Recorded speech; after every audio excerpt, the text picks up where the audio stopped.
Hi, I'm here at the Morikami Museum, and we were invited by Tilson PR and the Morikami Garden. We got a great tour of these beautiful gardens, very zen-like, and I'm just thrilled to share this walk with you.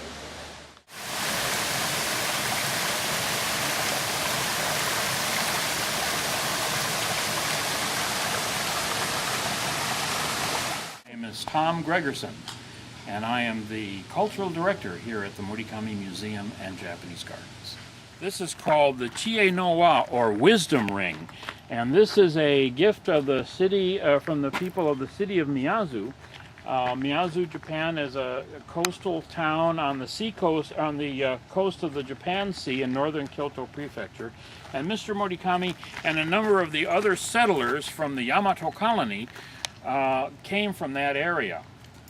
And they might have been familiar with something very similar to this there that stands on the edge of the precincts of a Buddhist temple in Miyazu, overlooking a body of water, a part of the Miyazu Bay. And Miyazu Bay is neatly divided in two by a natural feature called Amano Hashidate, the Bridge of Heaven. Amano Hashidate. And it's a scenic sand spit with pine trees on it. And at one end of it, across the narrow channel at one end of it, stands an object like this. Now, can you imagine what this is? They call it the wisdom. They call it the wisdom ring because it stands in the precincts of a temple called Chionji that has as its principal object of worship a sculpture of Monju Bosatsu, a Buddhist god of wisdom. And what this is a stone lantern, and you'll see many stone lanterns. This is one of many in the garden. But this is a very unusually shaped one, or unusually designed one, and it has this very large opening in the middle where where you place the candle, and it was papered over like a wood lattice with paper on it, like a shoji would be placed over the front of this, and on the back as well, and a candle placed inside, and it would create a very big pale circle that could be seen far out on either side of Amano Hashidate. One side was the Aso Lagoon and the other side was Miyazu Bay. And that lantern has stood in that location for about 500 years.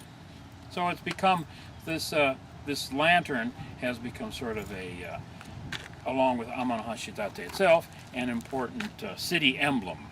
The way people visited gardens in those days was, the noble women, women of the noble classes, basically didn't go out of doors. They wore long flowing robes that trailed behind them, and they kind of, whenever they went someplace, they did that. They traveled in an ox cart, and they would back the ox cart up to veranda of the building, and then they would enter that ox cart, and that would take them to wherever they were going, and they would back that up to the veranda of the place they were going to get out.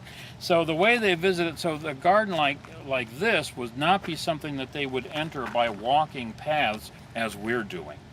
Rather, there was usually or typically, there was like a long open corridor that extended from the building itself down to a kiosk that was built over the water. And they would enter the garden in a boat. They would step from that kiosk into a boat and enjoy the garden from a boat in the Okay, park. so they wouldn't walk the garden. They would just look at maybe there might the be perimeter. some musicians here playing. Okay. And for their enjoyment, something like that.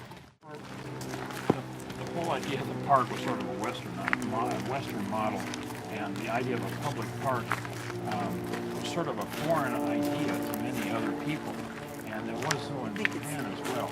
Now, if you visit Tokyo today, there's like 5 of these parks, Ueno Park, and oftentimes they've been sort of overtaken by people who really misunderstood the notion of public, meaning that it's equally available to all. Well, some people thought, well, what that means is that I can take my share. And so what used to be thought of as parks now are, you know, have paved streets and businesses and things like that in them. Now, Tokyo, the former city of Edo, had a lot of mansions in it that were where daimyo, regional lords, spent a lot of their time. During the Tokugawa period, there was this rule that the local lords who ruled these and governed these regional fiefdoms had to spend some period of time each year in the capital. And so they all maintained mansions in the capital. And connected with those mansions were vast gardens as well. And a lot of those gardens still exist, or maybe I should say a lot, about 5 or 6 of them still exist. So Tokyo will have park-like areas, but it'll also have garden-like areas, and the way they began in both cases are completely different. And they're never connected with one another. The 12th and the 13th centuries in Japan, and this was really the first kind of stroll garden that there was. And that's because Japanese society at that time was dominated by the samurai. And the samurai women did not restrict themselves to the interiors of the building, but wore clothing that allowed them to walk around outside as well. So garden paths were put into gardens. It's called a paradise garden because, well, at the end of the Heian period, the nobility began to believe in a Buddhist concept called Mappo.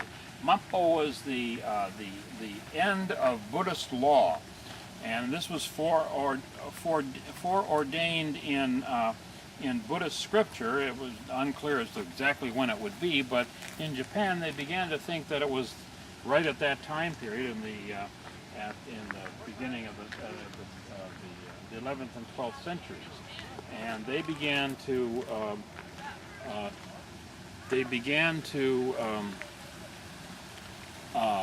develop a belief in a compassionate Buddha called Amida, who presided over a heaven-like realm, a heaven-like afterlife that was called the Western Paradise.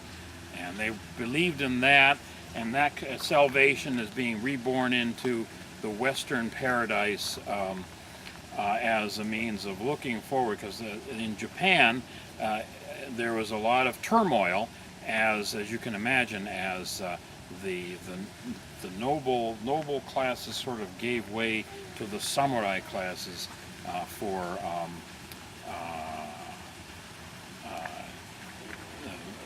the ruling of the country. It actually, what it does is it adds an interesting pleasant auditory feature to any garden visit. It will fill up with water like this, and then you'll see what happens in a second here. Yep. It's called a shishiotoshi, or it's also called a sozu. It suggests a landscape that we might see in Sung Dynasty painting from China, which were also painted or part of the painting tradition associated with Zen Buddhism in China. But those kinds of landscape paintings often featured a craggy mountain cliffs, which we see very large boulders over here on the right representing a water course rushing through them, and a large body of water. So this kind of garden would have been inspired in Japan, would have been inspired by these monochrome ink paintings from China. Well, a garden like this has its antecedents again in Zen Buddhism, and where we're sitting here, if we were in Japan, we would be inside let's say the priest's residence in a Zen temple, and sitting on the veranda, say sitting on the edge of the veranda and looking out at a garden like this. This kind of garden is, well, it's called a kare sansui, which means dry landscape, but it's an example of a sort of a garden, a type of garden that's called a contemplative garden. And its austerity perhaps is to aid in meditation, aid in, say, because Zen Buddhism is very, what's important to Zen Buddhism is, as a spiritual exercise, is the exercise of meditation. And something like this, a garden like this, is intended in some manner to help break the bonds, the earthly bonds of spirituality as one meditates. It's a means, so it provides a means of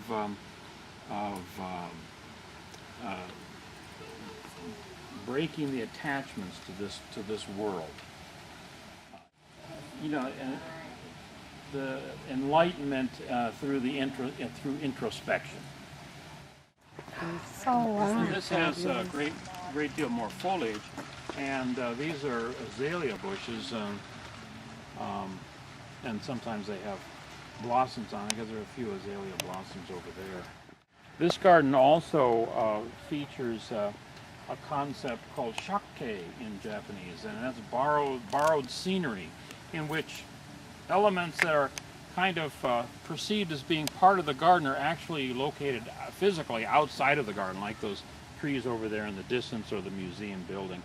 There are features that kind of enter into the composition of the garden, but are not actually physically a part of this particular garden. A Meiji period garden, which we call the modern romantic garden. And the Meiji period was just 100 years ago.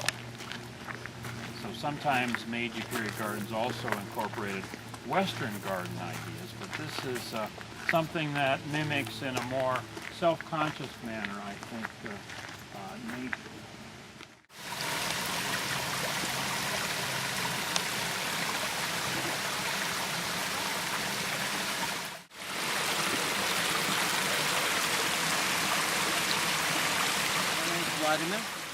I'm a curator of the bonsai collection in Morikami, and I actually teach classes, beginner and intermediate classes in the museum. Bonsai is basically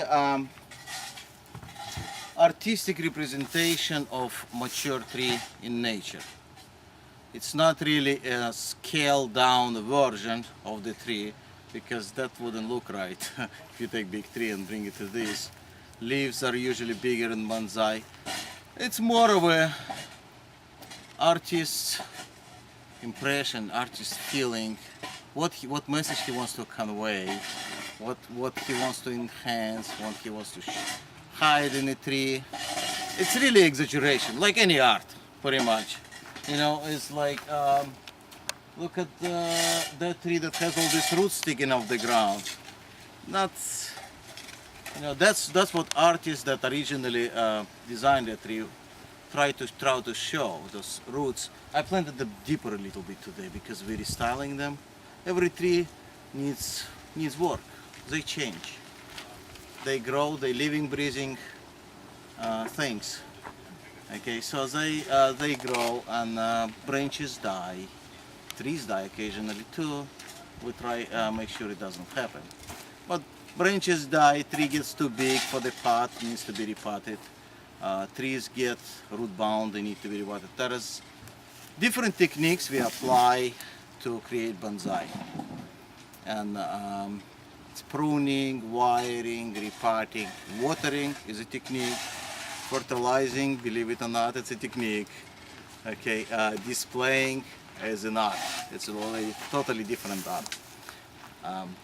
But combination of all those techniques, that's what we use to create bonsai. And once you master those techniques, then it becomes an art. Or once you have an idea actually what you're doing, you never master the technique, you just can get better and better and better at it. That's like life. Exactly. It's living art.